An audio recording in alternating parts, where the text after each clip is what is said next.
क्या आपने कभी रात के सन्नाटे में चुपचाप रोते हुए ये सवाल पूछा है, हे परमेश्वर, क्या तू मुझे देख रहा है? क्या तू मेरी पीड़ा को समझता है? क्या आप उन लोगों में से हैं जो दूसरों के सामने मुस्कुराते हैं, लेकिन अकेले में आपकी आंखें नम हो जाती हैं?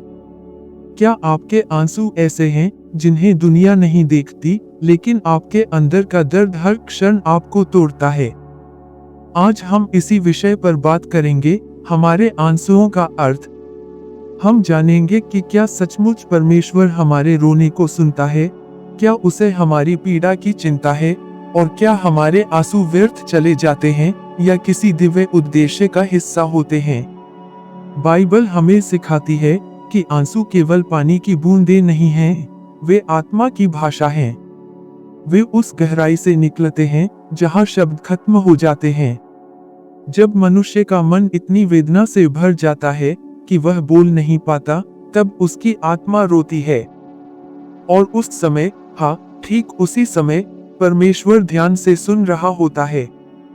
भजन संहिता अध्याय 56 पद 8 में लिखा है, तूने मेरी माया को देखा है, मेरे आंसुओं को अपनी कुप्पी में रख ले, क्या ये तेरे पुस्तक में नहीं लिखे हैं?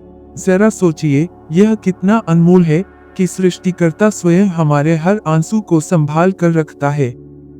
वह उन्हें गिनता है, उन्हें अपनी किताब में दर्ज करता है और उनकी कद्र करता है।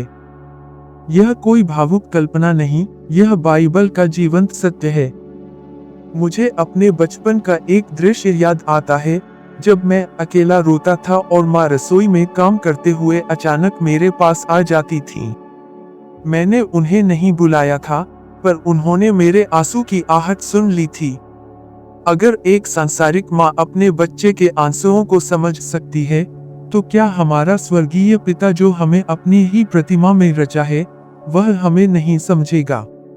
यशायाह अध्याय 25 पद 8 में लिखा है, वह मृत्यु को सदा के लिए मिटा देगा और प्रभु यहोवा सब लोगों के मुख से आंसू पोंछ डालेगा। यह पद न केवल आशा का वचन है, यह परमेश्वर के हृदय की झलक है।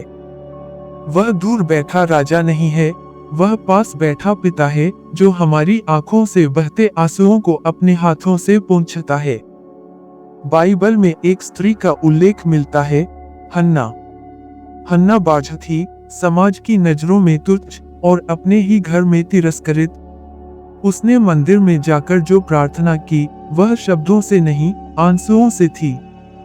पहला शमूएल अध्याय 1 पद 10 में लिखा है, वह मन से दुखी होकर रोती रही और यहोवा से प्रार्थना करती रही। हन्ना के आंसू उसकी आत्मा की पुकार थे और परमेश्वर ने उन्हें अनसुना नहीं किया। उसने हन्ना को पुत्र दिया और वह पुत्र बना सामुएल, इस्राएल का एक महान नबी। इससे हमें यह सीखने को मिलता है कि परमेश्वर केवल हमारे शब्दों को नहीं, हमारे आंसुओं को भी उत्तर देता है। अब सोचिए, जब हम टूटते हैं, जब जीवन का भार असहनीय हो जाता है, जब हम अपनी गलती पर पछताते हैं या जब हम अकेलेपन से जूझते हैं, उस समय हमारी आंखें नम होती हैं। और यही नम आंखें परमेश्वर के सामने सबसे शक्तिशाली प्रार्थना बन जाती हैं। यह केवल हन्ना की बात नहीं है। प्रभु यीशु मसीह स्वयं जब अपने मित्र लाजर की मृत्यु पर लोगों का दुख देखते हैं, तो वह भी रोते हैं। यूहन्ना अध्याय 11 पद 35 में लिखा है, यीशु रोया। यह बाइबल की सबसे छोटी लेकिन सबसे अर्थपूर्ण आयतों में से एक है। यीशु, जो स्वयं परमेश्वर का पुत्र है, वह रोता है। इससे यह सिद्ध होता है कि परमेश्वर संवेदनशील है। वह न केवल दिव्य न्यायी है, वह करुणा से परिपूर्ण है। भजन संहिता अध्याय 34 पद 18 कहता है, यहोवा टूटे मन वालों के समीप रहता है और जो मन में पिसे हुए हैं, उनका उद्धार करता है। जब आपका हृदय टूट जाता है, तब आप परमेश्वर के और भी निकट हो जाते हैं। यह संसार भले आपकी पीड़ा न समझे, लेकिन परमेश्वर उसे समझता है, उसे देखता है और उस पर कार्य करता है। मैं आपसे यह कहना चाहता हूँ, आपके आंसू मूल्यवान हैं। वे परमेश्वर के पास जाते हैं। वे स्वर्ग के सिंहासन तक पहुँचते हैं। और वे वहाँ केवल रखे नहीं जाते, बल्कि वह उनके माध्यम से आपके जीवन में आश्चर्यजनक कार्य करता है। जो बातें आप आज समझ नहीं पा रहे हैं, वही कल आपकी गवाही बनेंगी। भजन संहिता अध्याय 30 पद 5 में लिखा है, रात को रोना हो सकता है, पर भोर को आनंद होता है। यह बाइबल का वादा है। हो सकता है कि आपकी रातें आंसुओं से भरी हों, लेकिन प्रभु आनंद की सुबह लाने में सामर्थी है।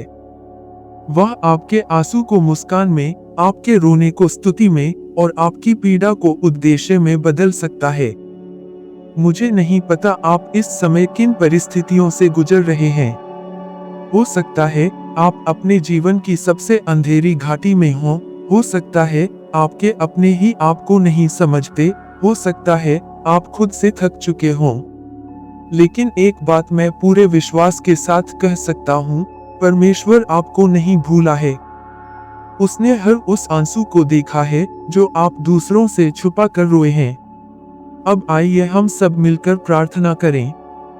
हे मेरे परमेश्वर, मैं आज तेरे सामने अपने टूटे हुए हृदय और भीगी आंखों के साथ आता हूँ।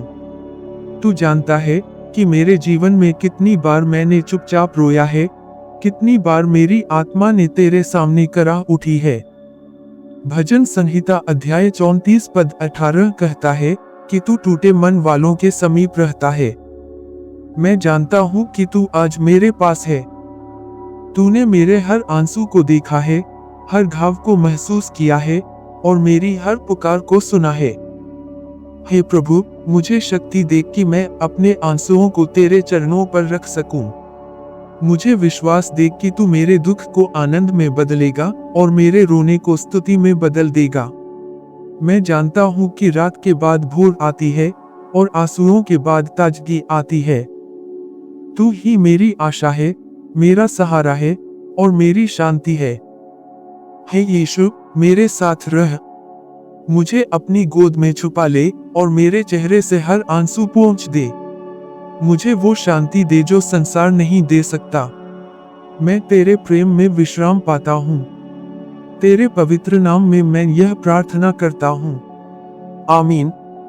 अगर इस संदेश ने आपके हृदय को छुआ है, अगर आपने भी कभी चुपचाप रोते हुए परमेश्वर से बात की है, तो मैं आपसे विनती करता हूँ, कृपया इस वीडियो को लाइक करें और हमारे चैनल सैन लाइवली सोशल को सब्सक्राइब करें। आप इस संदेश को किसी ऐसे व्यक्ति तक भी पहुँचाएं जो अभी अंधकार में है, क्योंकि यह प्रकाश का संदेश है।